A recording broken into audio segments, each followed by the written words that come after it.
Now that I am in the middle section to do the last two braids, you see I am just parting. And to be honest, I'm just aligning this line with the line of the braids that I already created. And that is pretty much how I knew where to map out these lines. Because I do want it to kind of give the identical effect, I am just copying basically. And that's the good thing about mapping out and doing one's half first. And that is pretty much what I am doing. I'm cleaning up my parts, of course, and molding everything down. And then I'm going to start my braiding process. Of course, I'm going to use my clips the same way I did the other braid and do the swirl as well. But yeah, you see how I just showed you guys that was the other side.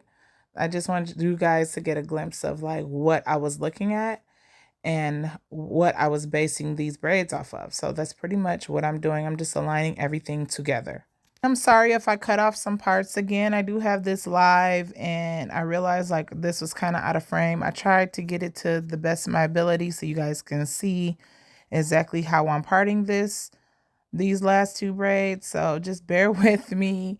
But yeah, if you want to see it live, yes, go check it out.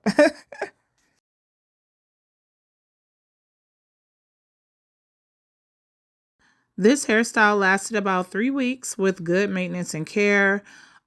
He used a shower cap when showering or bathing, and he also wore a do-rag at night or anytime he was just lounging around just to make sure his braids stayed nice and fresh. I will have a short, or I might plug it into the end on how these look about 3 weeks later, 4 weeks later, so you guys can see like, okay, it's not too bad or it is really bad, but to me I think it turned out really good. Again, the way you keep up your hair is all up to you, and that'll let you know the longevity that you will have with a style. If you're not taking care of it, it will not last long. So you want to make sure that you are doing all the things you need to do: oiling your scalp, wearing a shower cap, wearing a do-rag or a scarf or whatever to protect your hair in times. And I'm not just saying any type of do-rag or scarf, a silk scarf. You want to make sure that the fibers are good. So you just want to make sure you take care of your hair. And I'm just pretty much still molding these braids. It is a lot of parting and molding, but once you get that first braid done in that section, I'm telling you, it goes by so fast. This hairstyle probably took me about an hour, maybe an hour and a half.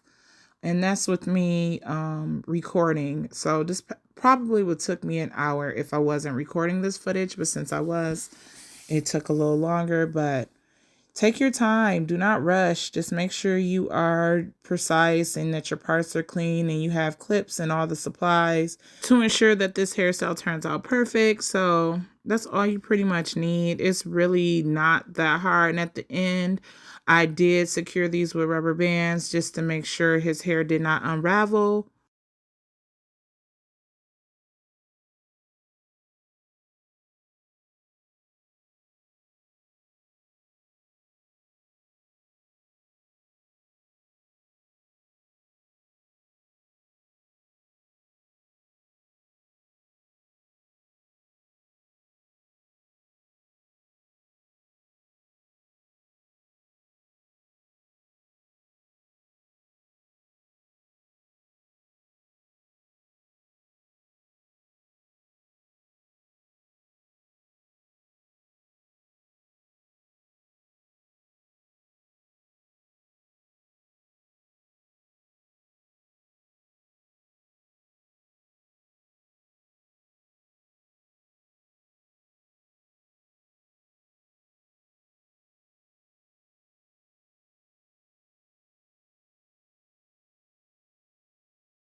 Now I am oiling his scalp really well. I had to like turn his head 1,000 times. My son just don't hurt himself. But I do glob a lot on because I know that he's not going to. And because of his hair texture and because I really want it to last, I go over it with some Got2b. Then I go back over it again with some olive oil. I want his style to be nice and juicy when he take it out because I just know, especially for some guys, they do not oil their scalp or think about it. So I make sure I just glob it on like y'all see me always do. And then here's the finished product. I hope you guys really enjoyed this video. If you want to see more male hairstyles, I have it for you guys.